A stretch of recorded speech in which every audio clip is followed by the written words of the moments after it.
Pendaki asal Brasil Juliana Marins yang tewas terperosok ke kedalaman 600 meter di Taman Nasional Gunung Rinjani pada Sabtu 21 Juni lalu menambah daftar insiden yang terjadi di sana. Proses evakuasi korban juga menjadi sorotan. Sulitnya medan serta faktor cuaca membuat proses evakuasi korban tidak bisa berjalan cepat. Kita akan bahas langsung bersama dengan Samsul Padli, Korlap Unit SAR Lombok Timur. Selamat malam, Pak Samsul.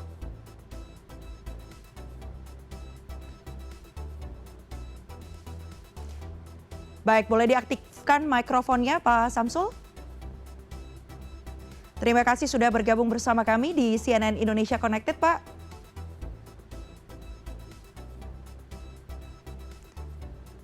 Baik, selamat malam Pak Samsul. Selamat malam, Bu. Baik, Ya, ini tentunya insiden yang terjadi di Gunung Rinjani tepatnya pada 21 Juni lalu tentu masih menjadi sorotan. Salah satu yang juga ramai diperbincangkan adalah terkait video drone, Pak, yang beredar dan kemudian menampakkan korban ini masih bergerak usai jatuh sekitar 200 meter. Sementara saat evakuasi tim SAR ini menyatakan bahwa korban ditemukan 600 meter. Sebenarnya bagaimana kondisinya, Pak, saat penyelamatan atau evakuasi yang berlangsung?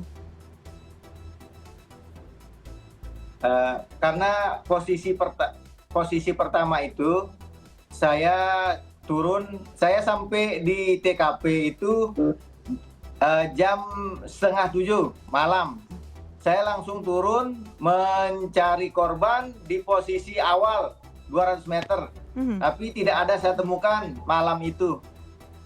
Saya menginap di sana, saya panggil, saya center semua lokasi. Tidak ada di celah-celah, tidak ada.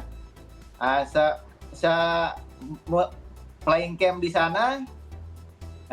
Terus pagi saya cari lagi tidak ada. Akhirnya pagi jam 8 saya memutuskan naik ke Punggungan. Baik. Setelah saya naik, ada pendaki yang membawa drone. Dia menawarkan bantuan untuk melihat lagi dari drone. Kita lihat dari drone, tidak ada tanda-tanda. Sampai di ujung tebing tidak ada, ke bawah lagi tidak ada. Karena baterai drone pengunjung cuma sedikit, akhirnya pencarian dengan drone tidak maksimal. Baik, kondisinya seperti apa saat Bapak melakukan langsung evakuasi? Tadi sempat mencari, kemudian juga sempat membangun tenda begitu untuk bermalam saat proses evakuasi dilakukan tepatnya pada 21 Juni itu, Pak. Kondisinya seperti apa, Pak? Kondisi hari Medan. Kondisi medannya memang longsoran, terus batuan lepas gitu. Untuk cuacanya, Pak? Cuaca berkabut dan hujan waktu kita proses evakuasi. Baik, banyak kemudian sejumlah pihak ini juga menyatakan mengapa tidak menggunakan helikopter dan juga tentu selain juga sejumlah pihak mengapresiasi langkah yang dilakukan oleh tim SAR. Namun tadi yang sempat saya sampaikan, ada yang menyatakan bahwa mengapa evakuasi tidak melibatkan helikopter atau tidak menggunakan drone yang tadi Bapak sebutkan untuk juga memberikan suplai makanan kepada korban yang ada. Sebenarnya prosedur untuk evakuasi yang jika terjadi insiden di Gunung Rinjani seperti apa, Pak? Prosedurnya kalau ada kejadian memang rescue langsung cepat bertindak. Tapi kan sejauh ini kita menerima informasi lambat. Terus perjalanan kita dari kantor ke TKP itu jauh juga. Butuhkan perjalanan 6,5 jam untuk sampai ke TKP. Belum proses untuk pencarian. Kendala apa saja yang juga dialami saat proses evakuasi itu? Cuaca berkabut dan hujan. Baik.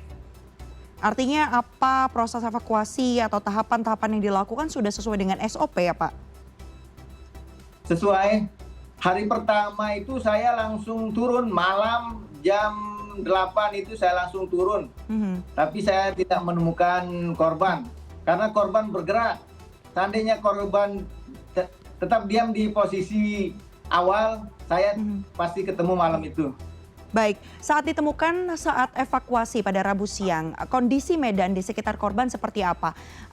Dugaannya apakah kemudian korban memang melakukan pergerakan hingga akhirnya terpelosok lagi ke 600 meter, sementara jarak awal ditemukan atau di informasi awal adalah 200 meter yang tadi disampaikan Pak? Ya, memang korban melakukan pergerakan, terus struktur pasirnya itu longsor, makanya setiap pergerakan pasti akan terbawa ke bawah. Akhirnya terjun di tebing lagi sedalam 400 meter. Baik, kita ketahui Pak bahwa ini bukan insiden yang pertama kali terjadi di area Gunung Rinjani. Sebelumnya sudah ada korban luka, bahkan juga korban jiwa yang ada. Ini saya ada datanya dari Taman Nasional Gunung Rinjani, setidaknya ada 104 kasus kecelakaan Pak di Gunung Rinjani di tahun 2016 sampai 2020. 9 pendaki tewas, ini dari 2017 hingga 2024. Dari pengalaman yang Bapak Samsul alami atau lakukan selama ini, apakah bisa dikatakan bahwa evakuasi di Rinjani ini termasuk dalam atau digolongkan dengan evakuasi yang sulit begitu dibandingkan dengan proses evakuasi di medan-medan serupa lainnya? Selama saya melakukan evakuasi di Rinjani ini yang tersulit karena medannya bebatuan yang longsor, itu yang menyebabkan sulitnya evakuasi. Baik, artinya ada aturan berbeda ya Pak ya jika melakukan evakuasi di area Rinjani dengan di area pegunungan lainnya, sebutlah. Nah, selama ini saya tidak pernah melakukan evakuasi di gunung lain. Oke. Hanya di Rinjani saja. Di Puncak Rinjani, Israel, Malaysia, di Torean, Surabaya di Senaru, dan tim Benuh dari Mas Bage. Baik, sebelumnya juga sempat dinyatakan ini Pak oleh DPRD dari NTB yang menilai ada kekurangan terhadap penanganan evakuasi Juliana, pendaki asal Brasil yang tewas di area pegunungan Rinjani atau Gunung Rinjani ini. Respons Anda dan juga tim seperti apa Pak menanggapinya? Ya, setiap kita pasti ada kekurangan, kita akan terus untuk melakukan yang terbaik untuk kemanusiaan.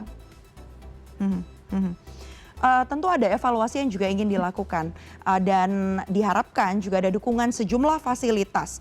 Apa bentuk dukungan fasilitas seperti apa yang dibutuhkan sebenarnya dalam proses evakuasi, terutama di medan-medan berat seperti yang ada di Rinjani? Tentunya pelatihan kepada guide sama porter, dia yang lebih dekat dengan situasi di sana, dia bisa memberi bantuan terlebih dahulu sebelum kita datang. Selain itu untuk alat mungkin atau fasilitas pendukung yang diharapkan Pak?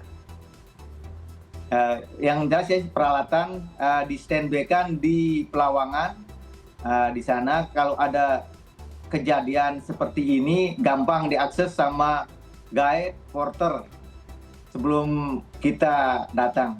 Oke, baiklah Pak. Kita akan tentu berharap bahwa tidak lagi ada insiden serupa terjadi dan proses evakuasi juga bisa terus dievaluasi dengan baik, bisa memitigasi hal-hal serupa terjadi. Terima kasih banyak atas informasi yang Bapak sampaikan. Korlap Unit SAR Lombok Timur, Bapak Samsul Padli, sudah bergabung bersama kami di CNN Indonesia Connected. Sehat selalu Pak, terima kasih. Ya, terima kasih banyak.